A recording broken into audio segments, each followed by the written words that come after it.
역사적으로 한 사람에 대한 평가가 극과 극으로 나뉘는 경우가 가끔씩 있는 것 같습니다. 똑같은 사람이지만 보는 각도에 따라 전혀 다르게 평가를 내린다라는 것이죠.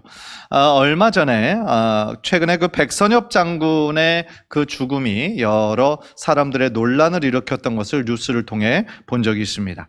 한쪽에서는 전쟁의 영웅으로, 그래서 6.25 때 참 힘든 그런 전투에서 그 공산군과 맞서 싸워서 큰 승리를 이끌었다고 해서 전쟁의 영웅으로 한쪽에서는 이렇게 높여주지만 또 다른 쪽에서는 친일파다라고, 그래서 그 사람이 또한 한때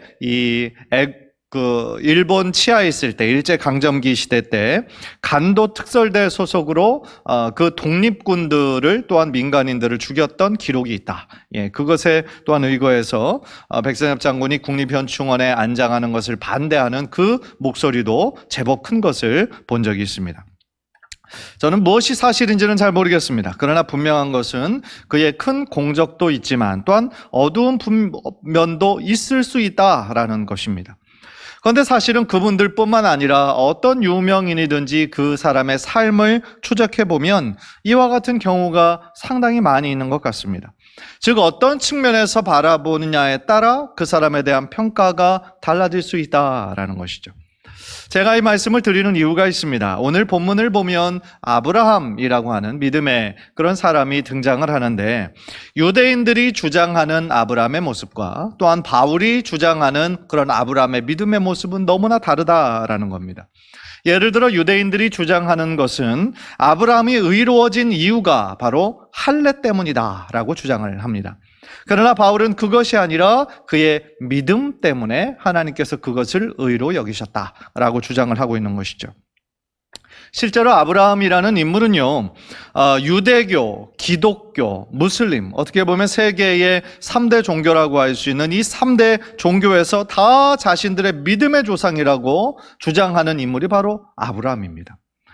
현재의 이스라엘과 이 팔레스틴 땅에서 끊임없는 분쟁이 계속하며 일어나고 있는데요, 그 원인이 어디냐 하면 하나님께서 자신의 민족에게 주셨던 그 약속의 땅을 이해하는 것이 다른 데서 그 분쟁이 일어나고 있거든요. 그러니까 유대교는 현재의 팔레스틴이 하나님께서 아브라함에게 주신 약속의 땅이다. 그래서 그 팔레스틴 땅은 우리가 가지고 있는 것이 맞다. 그렇게 주장을 하고 있는 거고요. 무슬림들은 아브라함이 자신들의 조상인데 팔레스틴 땅은 그때부터 자신들의 땅이었다라는 거예요. 또한 기독교인들은 뭐라고 주장하면 그 약속의 대상은 온 민족을 포함하는 거지 어떤 특정 민족에게 속한 것을 의미하는 것이 아니다 라고 주장하는 거죠. 그래서 어떤 면에서 이 팔레스틴에서 일어나는 그런 분쟁은 정치적, 문화적, 종교적 모든 것들이 복잡하게 얽혀있는 그런 문제라는 것입니다. 물론 오늘 설교에서 다룰 것은 그런 문제가 아니고요, 아브라함의 칭의의 근거에 대해서도 이 유대교와 또한 바울이 얘기하는 것이 얼마나 다른 차이가 있는가, 그런데 우리는 어떤 것이 더 성경적인 것을 믿어야 하는 우리들의 의무와 책임이 있다는 것을 말씀을 드리려고 하는 것이죠. 우리는 지난주 그 갈라디아 설교에서 바울이 어리석도다, 갈라디아 교인들에게 어리석도다, 너희가 성령을 받은 것이 율법의 행위로냐 믿음의 행동이었냐 라고 이렇게 물어보면서 강하게 질책하는 장면을 우리가 함께 묵상해 보았습니다. 그러면서 너희들이 성령으로 시작했다가 육체로 마치려고 그러느냐, 성령으로 시작한 일을, 은혜로 시작한 일을 과연 너희들의 육체로 그런 어리석은 행위로 멈추려고 하느냐 라고 사도 바울이 강하게 질책을 했다라는 거예요. 바울이 왜 이렇게 질책했냐고 하면 당시에 갈라디아 그 교인들 안에 유대교인들의 거짓 가르침에 자꾸 흔들리는 사람이 있는 거예요. 그래서 자꾸 유대교로 배교해서 자신이 왔던 곳으로 돌아가려고 하는 사람들이 하나둘 계속 생기게 되니까, 교회가 흔들리게 되니까 사도 바울이 지금 강하게 그것을 가르치고 있다라는 것이죠. 그래서 오늘 본문에서 바울은 그 가르침의 대상 속에서 아브라함의 이야기를 갑자기 꺼내는 거예요.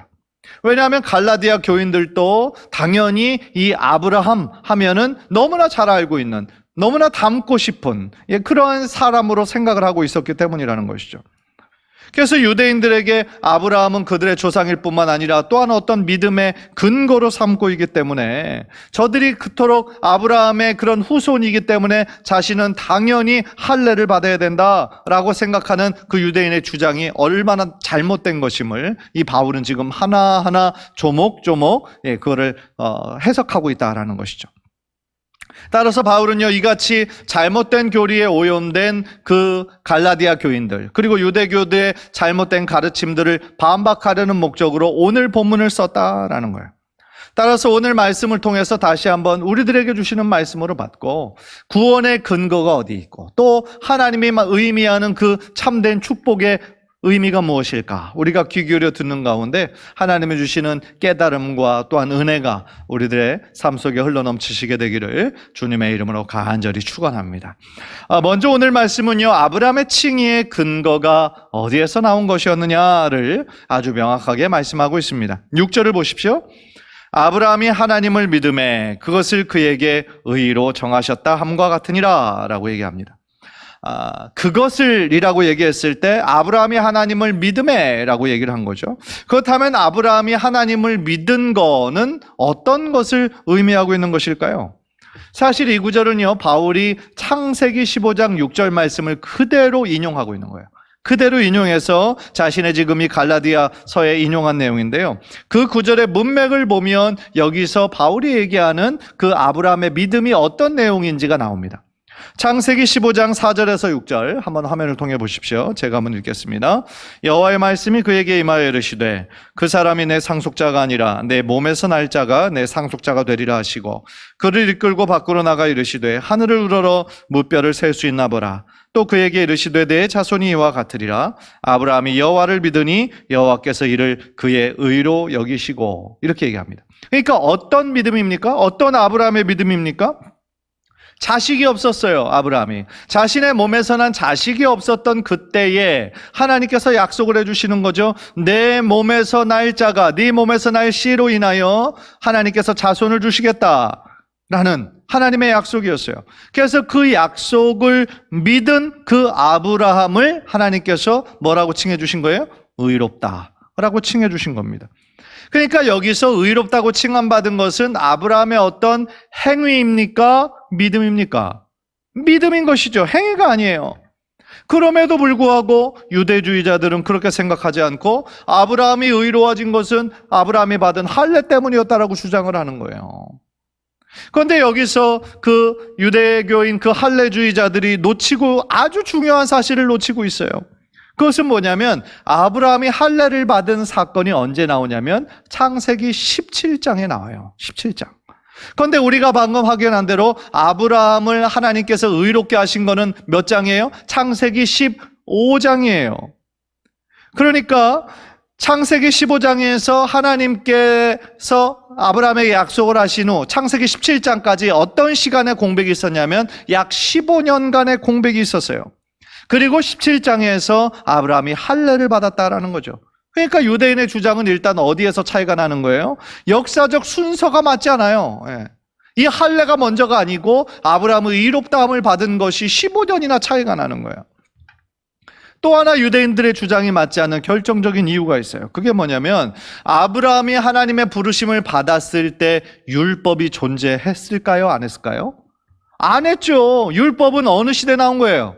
모세 시대에 나온 거잖아요. 그렇죠? 따라서 모세의 율법은 이미 그 아브라함의 약속 이후 430년 이후에 모세라는 인물을 통하여서 모세가 시내산에서 하나님이 주신 그 말씀을 모세의 율법 십계명 판으로 받게 되잖아요. 따라서 아브라함이 하나님 앞에 의롭다 칭함을 받은 것은 율법의 행위가 아니라 그의 믿음으로 인한 것이었다라는 거죠. 그렇다면 한 가지 또 궁금한 것이 있어요. 아브라함은 그러면 하나님께서 의롭다 하심을 이미 그의 믿음의 행위로서 증명이 됐는데 왜 할례를 받았을까요? 그 15년 동안에 혹시 무슨 일이 일어났는지 여러분들 기억하십니까? 창세기 16장, 15장과 17장 사이에 16장에 어떤 일들이 있었냐면 그 아브라함이 그 하나님의 약속을 온전히 믿지 못해요. 그리고 그의 아내 사레가 그 기다림의 기간을 참지 못하고 여종 하갈을 통하여서 아들을 낳을 것을 그렇게 권면하죠. 왜냐하면 그 당시에 그게 관습이기도 했거든요. 그런데 그것이 어떻게 보면 하나님의 약속을 끝까지 기다리지 못한 그 아브라함과 사레의 조급함이었어요. 불신앙이었어요. 그래서 그 본문이 창세기 16장에 나오는 것이죠. 그런데 솔직히 우리도 아브라함의 입장에 서 있었다면 아브라함과 크게 다르지 않았을 거예요. 어찌 보면 10년을 기다린 것도 대단하다는 생각이 드는 거죠. 우리나라처럼 빨리빨리 문화에 익숙한 사람들이 어떤 분명한 약속이 있는데 그것이 지켜지지 않아요. 한 달, 두 달, 1년, 2년이 지나도 지켜지지 않아요. 그러면 계속 참고 있을 사람들 별로 없었을걸요. 그러니까 하나님이 그 약속을 하셨음에도 불구하고 10년이라는 시간은 결코 짧지 않은 시간이었다라는 것이죠. 그런데 중요한 건 뭐예요? 하나님께서 반드시 이루어 주시겠다 약속한 하나님의 약속은 분명히 주어졌지만 그 때와 시기는 누가 정하시는 거예요? 하나님이 정하시는 거예요. 받는 사람이 언제까지 이런 방법으로 나에게 해주세요 라고 요구할 권리가 그 사람에게 있어요, 없어요? 없는 거죠. 하나님께서 약속하셨으니 반드시 지키실 것은 분명하지만 그 응답의 시기와 방법은 누구의 손에 달려 있어요? 하나님의 손에 달려 있다라는 것이죠. 따라서 우리는요, 그때까지 어떻게 되는 거예요?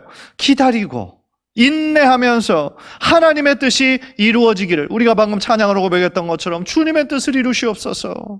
주님의 그 언제나 선하시고 언제나 베스트의 하나님의 선한 뜻이 나의 삶 가운데 온전히 이루어지기를 원합니다. 그렇게 하나님의 때를 기다리는 것이 맞는 신앙의 모습인 것이지, 우리가 기다리지 못하고 성급하게 나의 뜻대로 하려고 하면 결과적으로 어떻게 돼요? 하나님의 뜻에서 멀어지게 되는 거예요. 그런데 아브라함은 안타깝게도 10년은 잘 인내했지만 그 10년의 기간 동안 그 아내 사레의 그 간곡한 부탁과 그 조급함을 참지 못했다는 것이죠. 하나님은 하나님의 약속에 대해서 언제나 신실하셨는데 아브라함은 신실하지 못했던 거예요. 그런데 신실하신 하나님은 그 조급했던 아브라함을 내치지 않으셨어요. 그리고 아브라함이 99세가 되던 해에 하나님께서 그에게 나타나셔서 아브람이었던 그의 이름을 열국의 아비라고 하는 아브라함으로 바꿔주시죠. 그리고 아브라함에게 15년 전에 했던 그 언약, 네가 인간적인 방법으로 날 이스마엘이 너의 약속의 씨앗이 아니라 네 몸에서 날 자가 결국 하나님의 약속의 그 후손이 되리라 말씀하신 그 15년 전의 약속을 다시 한번 그에게 기억시켜 주시면서 그 언약의 증표로 허락해 주신 것이 뭐였냐면 그게 바로 할례였다라는 겁니다. 따라서 우리가 다시 한번 결론을 맺을 수 있는 것은 바로 이거예요. 아브라함은 유대주의자들이 주장하는 대로 할례의 그 행위로 말미암아 의로워진 것이 아니다라는 거죠. 할례는 이미 믿음으로 의로워진 아브라함을 하나님께서 어떻게 하신 거예요? 인치시고 확증하신 사건이었다라는 거예요. 따라서요, 할례는 칭의의 근거가 아니라 뭐였을까요? 칭의의 결과였다라는 것이죠. 그런데 야고보서를 보면은요, 약간 또 헷갈리는 부분이 나와요. 야고보서 2장 21절부터 23절, 우리가 이것은 한 절 한 절 교독합시다. 제가 먼저 21절 읽을게요. 우리 조상 아브라함이 그 아들 이삭을 제단에 바칠 때에 행함으로 의롭다 하심을 받은 것이 아니냐. 내가 보거니와 믿음이 그의 행함과 함께 일하고 행함으로 믿음이 온전하게 되었느니라. 이에 성경이 이른바 아브라함이 하나님을 믿으니 이것을 의로 여기셨다는 말씀이 이루어졌고 그는 하나님의 벗이라 칭함을 받았나니, 이렇게 얘기합니다. 그러니까 21절만을 보면 믿음으로 의롭다함을 얻는 건데 왜 여기는 행함으로 의롭다 하심을 얻은 걸로 나오나? 라고 우리가 생각하기가 쉬워요. 그런데 22절, 23절을 읽어보면 조금씩 이해가 되죠. 그러니까 야고보는 지금 무엇을 강조하냐면 행함을 강조하는 사람이에요. 네. 그래서 22절에 나온 것처럼 믿음은 뭐와 같이 있어야 되냐면 행함과 함께 있어야 된다라는 거예요. 행함이 있어야 믿음이 온전하게 된다라고 얘기하는 거죠. 그러니까 우리가 방금 전에 살펴보았던 바울의 고백과는 약간 좀 다르지만 여기서 야고보가 강조한 그 행위는 율법의 행위가 아니에요. 율법의 행위가 아니라 믿음의 행위를 의미하는 거죠. 율법의 행위가 아니에요. 믿음의 행동인 것이죠. 즉 아브라함은 믿음으로 인해서 하나님의 그 말씀에 절대적으로 순종하는 믿음의 행동이 있었다라는 것을 야고보는 강조하고 있다라는 거예요. 따라서 바울이 계속하여 강조하는 이신칭의, 이신득의, 오직 믿음으로 의롭다함을 얻는다라는 이 바울의 가르침과 이 야고보서의 행함이 없는 믿음은 죽은 믿음이다라고 얘기하는 그 믿음은 서로 반대되는 것이 아니라 똑같은 구원의 근거는 믿음이지만 야고보는 거기에 믿음에 따른 행함도 역시 중요하다라는 것을 강조하고 있는 가르침이라는 것이죠. 사랑하는 성도 여러분, 제가 계속 첫 번째 포인트로 지금까지 말씀드리고 있지만 우리가 하나님 앞에 의롭다 인정을 받은 것, 그것은 우리의 행위가 아니라는 거예요. 우리의 행위도 아니고 우리의 공로도 아니고 우리들의 노력도 아니라 오직 예수 그리스도를 나의 주님이라 고백하는 그 믿음으로 인하여, 그 믿음으로 인해서 우리가 구원의 은혜를 받았다라는 그 사실이라는 거예요. 이 중에 누구도 구원받을 자격이 있어서 구원받은 사람은 단 한 사람도 없다라는 것입니다. 따라서 구원받은 하나님의 자녀들, 우리들이 하나님 앞에 자랑할 것이 있다면 그것은 뭘까요? 나의 행위가 아니라, 나의 지식이 아니라, 나의 어떤 노력이나 나의 어떤 성공이 아니라 오직 십자가뿐이요, 십자가의 은혜뿐이라는 사실을 믿음으로 고백하시기를 주님의 이름으로 간절히 축원합니다. 간절히 바라기는 우리의 신앙생활 가운데 오직 예수님의 십자가의 은혜에 더욱더 감사하면서 오직 그 은혜에 합당한 삶을, 구원에 합당한 그런 삶을 사시기에 노력하는 우리 귀한 성도님들 모두 되시기를 주님의 이름으로 간절히 축원합니다. 두 번째로 오늘 본문은 아브라함의 그 복, 아브라함이 의미하는 그 복의 의미가 무엇인지 우리들에게 가르쳐주고 있다라고 생각합니다. 8절을 보세요. 또 하나님이 이방을 믿음으로 말미암아 의로 정하실 것을 성경이 미리 알고 먼저 아브라함에게 복음을 전하되 모든 이방인이 너로 말미암아 복을 받으리라 하였느니라. 그러니까 8절에서 보니까요, 하나님이 이방을 믿음으로 말미암아 의로 정하실 것은 성경이 미리 알았다, 이렇게 표현하고 있어요. 이게 무슨 이게 무슨 뜻일까요? 성경이 미리 알았다라는 것은 하나님께서 미리 예정하셨다, 그런 뜻이에요.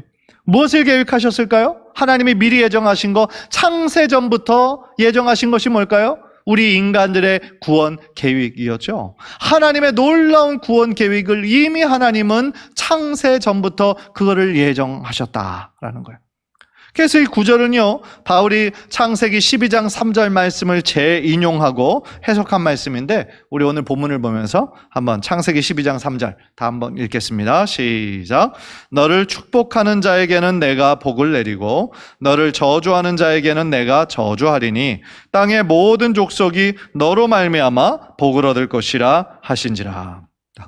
아멘. 그러니까 하나님께서는 아브라함을 지금 복의 근원으로 삼으신 거예요. 모든 족속이 너로 말미암아 복을 얻을 것이다. 놀라운 축복을 해주시는 거죠. 여러분, 창세기는 누가 썼을까요? 창세기? 모세 오경은 모세가 쓴 거죠. 그러니까 창세기, 출애굽기, 레위기, 민수기, 신명기는 다 모세가 쓴 거예요. 그런데 모세 그 혼자 단독으로 쓴 것이 아니라 성령님이 늘 함께 하셨죠. 그러니까 모든 성경 저자들과 성령님이 함께 하셨기 때문에 사실은 공동 저자인 것이죠. 그래서 모세가 이 모세 오경을 쭉 썼을 때에 성령의 감동하심을 입어 이 성경을 썼는데, 이때 하나님의 놀라운 구원의 계획을 모세는 깨달았다라는 거예요. 그래서 바울은요, 이 구절을 인용하면서 아브라함이 할례를 받기도 전에, 그리고 모세가 시내산에서 율법을 받기도 전에 이미 모세는 무엇을 지금 본 거예요? 그리스도 안에서 모든 민족이 구원을 받을 것이라고 하는 놀라운 하나님의 구원의 진리를 바라보았을 것이다 라는 거예요. 이 해석은 누가 하는 거예요? 바울이 그렇게 해석을 하고 있는 거예요. 그러니까 실제로 성령께서 아브라함에게 보여주셨던 그 믿음의 비전, 그 복음의 비전을 성령의 영감으로 누구를 통해 기록했어요? 모세를 통해 기록하게 하시고, 나중에 이 말씀을 또 누가 인용하는 거예요? 바울이 그것을 재인용하는 것을 통해서 구속사적으로 하나님의 놀라운 구원사를 이루기 위해서 이렇게 하나님께서 믿음의 사람들을 쓰셨다라는 것을 지금 우리들에게 보여주고 있다는 거죠. 정말 놀라운 하나님의 섭리인 거죠. 어떻게 아브라함이, 어떻게 보면 그 구약과 신약에 몇천 년의 차이가 있는데, 이 구약의 아브라함이 장차 어떻게 모든 민족에게 구원이 임할 것을 알았겠어요? 모세가 어떻게 알았겠어요? 그렇죠? 이 놀라운 하나님의 놀라운 신비인 거죠. 그러니까 한 하나님, 성령 하나님께서 이 저자들의 마음에 하나님께서 어떻게 이 구원을 이루실 것을 미리 보여주시는 놀라운 섭리였다라는 것이죠. 그러니까 구약과 신약을 넘어서는 하나님의 놀라운 구원의 계획이, 그리고 놀라운 섭리가 이 말씀 가운데 있다라는 거예요. 그래서요, 주님의 시간은 우리들의 시간과는 너무 다른 거예요. 몇천 년, 구약과 신약의 차이는 몇천 년이지만 하나님께는 천년이 하루 같은 거예요. 네.